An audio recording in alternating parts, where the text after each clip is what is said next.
Hi, in this video I'm exploring 4 ways to master negative self-talk.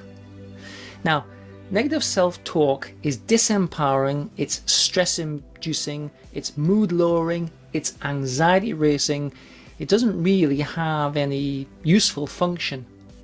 But the first one is pay attention to what you say. You might be amazed at the extent to which you use negative self-talk. Now you might think, well, it encourages me to try harder, it helps me to push through. But actually, negative self-talk has negative consequences, which is why it's negative self-talk. So the first thing you need to do is to recognize what you're saying. And I would suggest that you just keep a notebook or carry a piece of paper and a pencil with you and just write down some of the things that you say about yourself. You can sub-vocalize them or you can speak them out loud, whichever. Let's just pay attention and record some of the negative self-talk that you use. Once you start to recognize the negative self-talk, the next step is to recognize, acknowledge, and let it fly over you, not to pay attention to it. So imagine this, you've started to recognize some of the habitual things that you say about yourself. But when you say negative things about yourself, they tend to capture your attention. But imagine this. Imagine the negative self-talk or unruly passengers in the backseat of your car.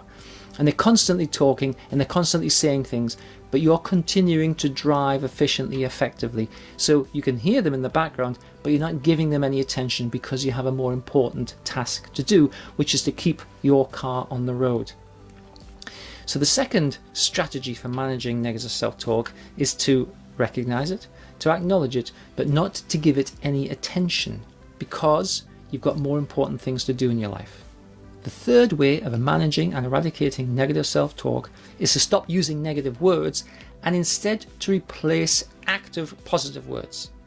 I can't, I can and I will. I don't know how to do it, practice makes perfect. The more I practice, the better I get, I might just need some help. I would like to go out, I would like that interview, I would like that drink, I would like that.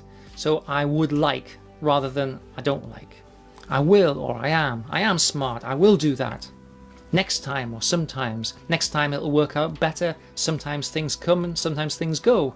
Sometimes it works out, sometimes it doesn't work out. So recognize the negative words and transform them, catch them and transform them into something which is more positive and even, let's say, more productive in your life. The fourth one is to practice speaking about yourself in the third person. David is recording this video now. That's the third person. There's quite a lot of evidence to suggest that it takes very little effort, once you get the hang of it, to talk about yourself, to think about yourself in the third person. And that means that you're imagining that someone is talking to you and you're using those words yourself. And what it does is it sort of distances you from being in an intense experience, and it's used by ultra elite athletes.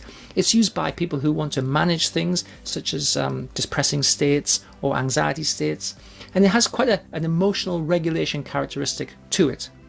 So for instance, if you're thinking about depression, Dave's feeling a bit depressed today, but sometimes he feels better and sometimes he feels worse. He's just got to do something productive to make himself feel better. Well, Dave's feeling a bit anxious today. Sometimes he feels more anxious, sometimes he feels less anxious.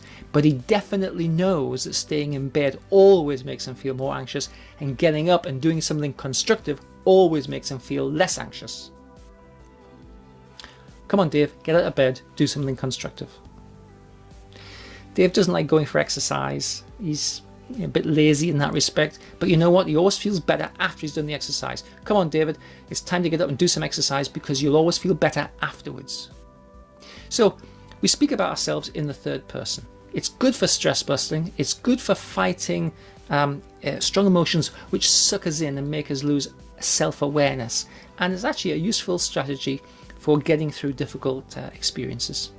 So there we are, 4 ways to manage negative self-talk.